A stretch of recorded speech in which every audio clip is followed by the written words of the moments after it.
कि मैं 10 बजे कौन से खिताब करूंगा। उसने कहा पाकिस्तान से यारो मैं पाकिस्तान का सरबराह होने की हैसियत से आप लोगों को इत्तला करता हूँ कि बुद्ध भारत ने पाकिस्तान पर हमला कर लिया है। आपने इसका मुंह तोड़ जवाब देना है और रास्ता जवाब देना है, याद करें। उस वक्त मैं भी शेखपुरा के सेक्टर में मौजूद था और अब खबरें सुनते हुए उसके बाद जब मामला हुआ तो इंडिया के लोगों को हमने भागते हुए अपनी आंखों से देखा। मेरी ड्यूटी जो थी जवानों को असला पहुंचाने की, क्योंकि हर किसी को असला, चाहे राकेश लांचर का असला था या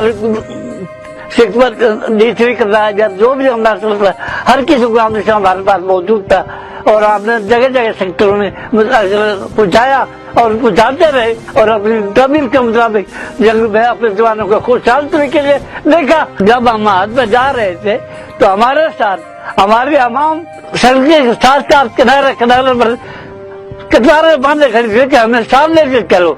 हमने कहा नहीं है, हम जा रहे हैं, अभी हम हमारा वास्तव कुछ है, तुम हमारे लिए दुआएं करते रहो। हमारे हमारे हौसले इतने बढ़ाए कि हम बढ़ते ही चले गए और इंडिया मुँह करता रहा और भागता रहा। बदीन से 80 किलोमीटर पर कस्बा मैदान था, वहाँ पर मुँह किया यूनिट और रन ऑफ कस पहुँच गई।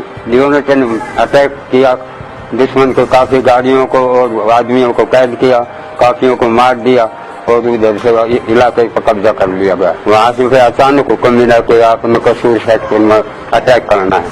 रात को वहाँ से मुँह किया तो कसूर को क्रॉस करने के बाद BRB लिंक नहर है उसको क्रॉस किया। जो ही नहर को क्रॉस किया दुश्मन ने हमारे ऊपर एयर अटैक किया, काफी मतलब गोलियां बरसाई लेकिन नुकसान कोई नहीं हुआ। वहाँ से 11 ट्रेन जो कि सेम का नाला है उस पर इंजीनियर ने पुल बनाया हुआ था, वहाँ से उन टैंकों को क्रॉस करके में पहुंचे फिर सेम खाने को ऊपर अटैक किया।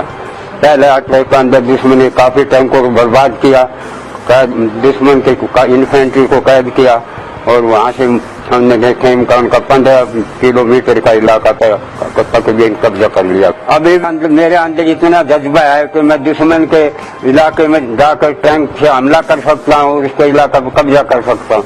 अल्लाह ताला ने इतना ईमान दिया है। असली मैं लाहौर था, हम 2 फोटोग्राफर थे। एक सलीके के बाद मतलब ये है कि जख्मी जो आते थे हम उनका फर्स्ट एड देकर फॉरेन डिपार्टमेंट में भेजे थे, वहाँ एक्सरे होता था। एक्सरे होकर जो फॉरेन बॉडी होती है टुकड़े हुए वो रिमूव करके निकालते थे। 10 सितंबर को रात को हमारा लीगर शिवंडा से पीछे था। 11 तारीख सुबह 11 कैवलरी ने अटैक किया है। फ्लोरा चौक के करीब एनिमी आया हुआ था, वहाँ एक किस्म की बहुत बड़ी कुर्बानी दी गई और इंडिया को चौक से पीछे धकेला गया। उनके वहाँ टैंक भी तबाह हुए, उनकी वहाँ गाड़ियां भी तबाह हुई। हमारे पास जो टैंक थे और गन्ने थी, सब ने मिलकर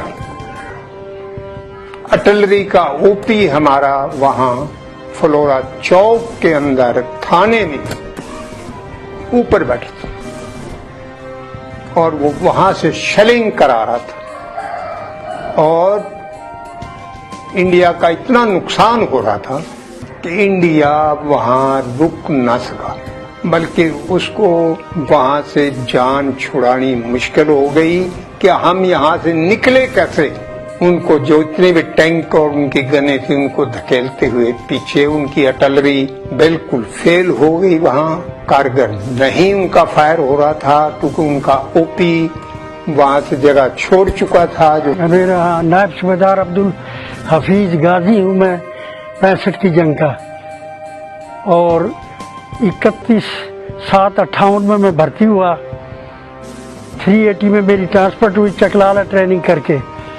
तो जेलम हम आए, जेलम से हमें अचानक हुक्म मिला, कर्नल साहब ने कहा कि 1 घंटे के अंदर फौरन तैयार हो जाओ। 1965 में हर जवान में, हर अफसर साहिबान में बड़ा जोश और जज्बा था और हमने जज्बे से जंग जीती, जज्बे से ही हम लड़े।